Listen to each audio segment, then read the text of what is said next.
కావాలనుకునే వారు గర్భం దాల్చక ముందు ఎటువంటి ముందు జాగ్రత్తలు తీసుకోవాలి డాక్టర్ గారు? ఇంకోటి వచ్చి నాట్ ఓన్లీ ఆఫ్టర్ కన్సెప్షన్, కొంతమంది వచ్చేసి బిఫోర్ ప్రెగ్నెన్సీ కూడా ఏమన్నా కన్సల్టేషన్ డాక్టర్ సలహా ఏమన్నా తీసుకోవాల్సి వస్తుందా, పేషెంట్ కన్సీవ్ కాకముందు ఇట్లా కూడా అడుగుతున్నారండి. కొంతమందిలో అలా కూడా ముందే డాక్టర్ని వచ్చి కలిసి మేడం కన్సీవ్ అవ్వచ్చా లేదా ఇలాంటి డాక్టర్ సలహాలు తీసుకున్నా కూడా మంచిదండి. ఎలాంటి వాళ్ళు అంటే కొంతమందిలో చూసుకొని ఉండకపోవచ్చు, షుగర్ అట్లాంటివి ఉండొచ్చు. సో దానికి ఏమంటే ఫస్ట్ ట్రీట్మెంట్ చేసుకున్నాక దాన్ని కంట్రోల్ చేసుకున్నాక ప్రెగ్నెన్సీ ప్లాన్ చేసుకుంటే మంచిది. ఎందుకంటే మీరు షుగర్తో అట్లే కంట్రోల్ లేకుండా ప్రెగ్నెన్సీ కన్సీవ్ అయ్యారంటే ప్రెగ్నెన్సీలో ఇంకా దాని కాంప్లికేషన్స్ అగ్రివేట్ అవుతాయండి. సో ఇన్ కేస్ ఎవరికైనా ఏమైనా డౌట్ ఉంటే, ఏదన్నా ప్రాబ్లమ్స్ ఉన్నా కానీ, హెల్త్ ఇష్యూస్ ఉన్నా కానీ ముందే వచ్చి ఒకసారి డాక్టర్ని కన్సల్ట్ అయ్యి ప్రెగ్నెన్సీ ప్లానింగ్ గురించి ఒపీనియన్ తీసుకోవచ్చు.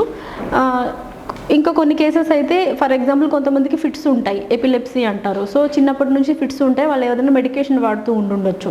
అలాంటి వాళ్ళలో ఏమంటే వాళ్ళకి తెలియక కన్సీవ్ అయిపోయినా ఫస్ట్ 3 months, ఇందాక చెప్పాను కదండి, ఫస్ట్ 3 monthsలో బేబీలో ఉన్న అన్ని ఆర్గన్స్ ఫస్ట్ 3 monthsలో ఫామ్ అయిపోతాయి. సో ఆ పీరియడ్లో మనం ఏదంటే ఆ మెడికేషన్ వాడకూడదు. ఓన్లీ ఎక్సెప్ట్ ఫోలిక్ యాసిడ్, ఇంకేదన్నా ఎక్స్ట్రా ఇవ్వాలంటే ఓన్లీ ఆఫ్టర్ కన్సల్టింగ్ యువర్ డాక్టర్ని కన్సల్ట్ అయ్యే మెడిసిన్స్ తీసుకోవాలి. అదర్ దాన్ ఫోలిక్ యాసిడ్ వేరే మెడికేషన్ ఏం యూస్ చేయకూడదండి. సో ఇట్లాంటి ఎపిలెప్సీ ఫిట్స్ ప్రాబ్లం ఉన్న వాళ్ళలో ఏదైనా మెడిసిన్స్ వాడుతూ ఉంటే కనుక అలాంటి వాళ్ళు కన్సీవ్ అయ్యారంటే ఆ మెడిసిన్ ఎఫెక్ట్ బేబీ పైన ఉంటుందండి. సో వాళ్ళు ముందే వచ్చి డాక్టర్తో మాట్లాడి ఆ మెడిసిన్, వేరే మెడిసిన్స్ ఉంటాయి, మీరేం మెడిసిన్ స్టాప్ చేయాల్సిన అవసరం లేదు. వేరే మెడిసిన్స్ ప్రెగ్నెన్సీలో బేబీకి ఎఫెక్ట్ కాకుండా ఎలాంటి మెడిసిన్స్ తీసుకోవాలో ఆ మెడిసిన్కి కన్వర్ట్ అయ్యి తర్వాత ప్రెగ్నెన్సీకి ప్లాన్ చేసుకోవచ్చు. ఇంకోటి మోర్ దాన్ 35 years వాళ్ళు కన్సీవ్ అయినా కానీ వాళ్ళలో కూడా ఏమేమి కాంప్లికేషన్స్ వస్తాయి ముందే వచ్చి కన్సల్ట్ అయ్యి మళ్ళీ ప్రెగ్నెన్సీ ప్లాన్ చేసుకోవచ్చు.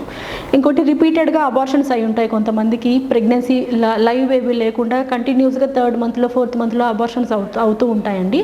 అలాంటి వాళ్ళు కూడా వచ్చి ఒకసారి ఒపీనియన్ తీసుకొని ఎప్పుడు ప్లాన్ చేసుకోవాలి, ఎలా ప్లాన్ చేసుకోవాలి, ఏమైనా మెడికేషన్స్ తీసుకోవాలా కన్సీవ్ అయిన వెంటనే, అదొకసారి ఒపీనియన్ తీసుకుని తర్వాత ప్రెగ్నెన్సీ ప్లాన్ చేసుకోవచ్చండి.